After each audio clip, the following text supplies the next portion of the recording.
Gabadhan waa gabar faqiirad ah. Magaceedu waxaa la yiraahdaa Shema. Shema waa agoon mana laha hooyo iyo aabbo, mana haysata meel ay seexato. Maalin maalmaha ka mid ah ayay aad u gaajasnayd. Waxay u soo baxday si ay cunto uga raadsato qashinka, sababtoo ah wax lacag ma haysato. Laakiin nasiib darro meeshii cunto waa ay ka weysay.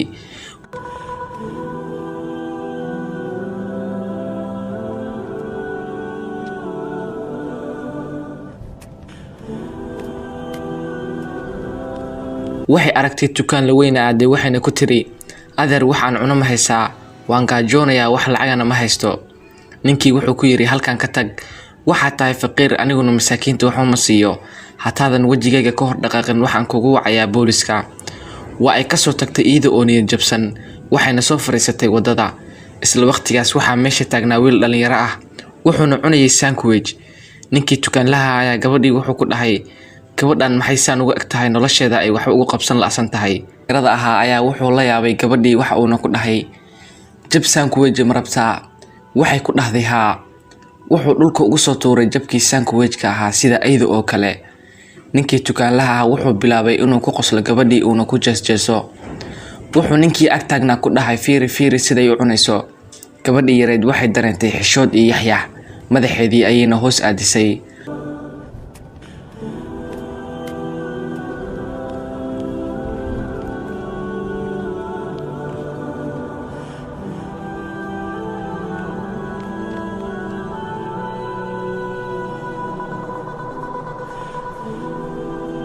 Markii uu wiilkii dhalinyarada ahaa baxay, ninkii dukaanlaha ahaa ayaa wuxuu gabadhii ku dhahay, cunug yahay faqiirada ma rabtaa cunto? Wuxuu jab rooti ugu dhex tuuray qashinka dhexdiisa, wuxuuna ku dhahay kaalay oo halkan ku cun.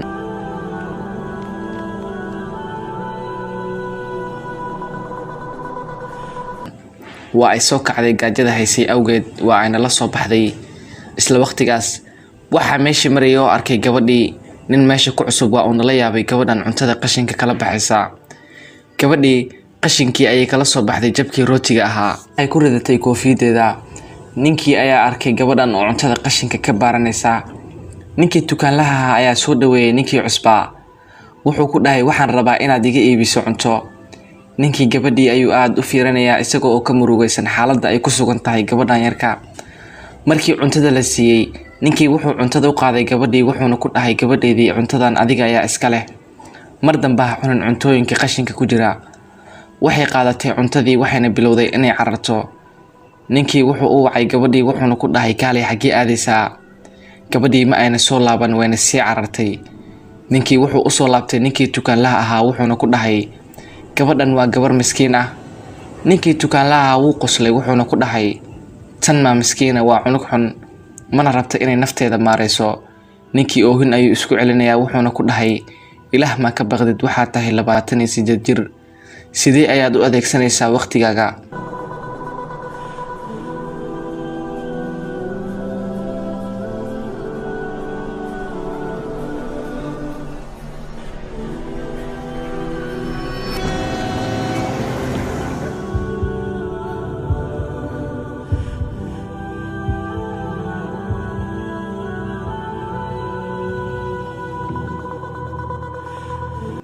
Wuxuu kaloo ku dhahay lacagta cuntada waa meeqa? Wuxuu dhahay waa 10 dirham. Wuxuu soo bixiyay lacagtii waa uuna siiyay. Sidoo kale ninkii wuxuu dhahay 15 dirham qaado, haddii ay mar kale cunto u baahato gabadhan si inta aynan cunin cuntada qashinka. Ninkii dukaanlaha wuxuu ku dhahay ninkii cusbaa, maxaad ka faa'iidaysaa inaad caawiso gabadhan? Wuxuu ku dhahay maxaa ka galay adiga, ajar ayaan alla uga raadsanayaa. Ninkii inta uunan bixin wuxuu ku dhahay alla ka baq, haddii ay gabadhan wax kale u baahato si amaana ayay kugu tahay. Ninkii dukaanlaha ugu dambeyntii amaanadii sidii ayuu ku qaaday.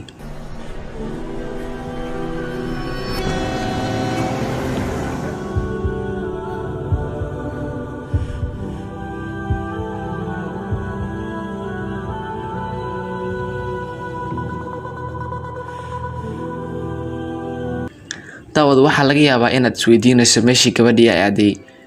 Gabadhan waxay imaatay qabriga hooyadeed iyada oo dareemaysa dhibaatada ay leedahay hooyo la'aanta.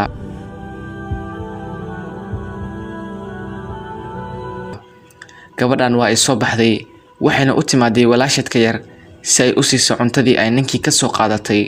Waxaa hubaala daawade inuu qof walba dareemayo dhibaatada ay leedahay hooyo la'aanta weynoo mise yarow. Hooyo waa lama huraan. Ilaahu hooyooyinkan jannada gee. Labadan gabdhood haddii uu ninkan cuntada u siin lahayn labadooduba meesha ay ku dhiman lahaayeen maalmo kadib. qisadan aad ay ii saamaysay weynaga ilmisiisay. waxaa maanta caalamka jooga ilmo kuwaan la mid ah oo gaajo u dhimanaya. waxaan idin rajeynayaa inaad saacidi doontiin fuqarada aad waxaad awoodiin aad siin doontiin. fiidiyogan u share gareeya oo gaarsiiya kuwa dhibaatada ku haya ilmaha yar ee hooyadood ka dhimatay si ay ugu waana qaataan. wassalaamu calaykum.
أحب الأعمال وأفضلها التي يتقرب فيها الإنسان إلى ربه أن يكفل يتيما من الأيتام، أن يرعاه وأن يحسن إليه.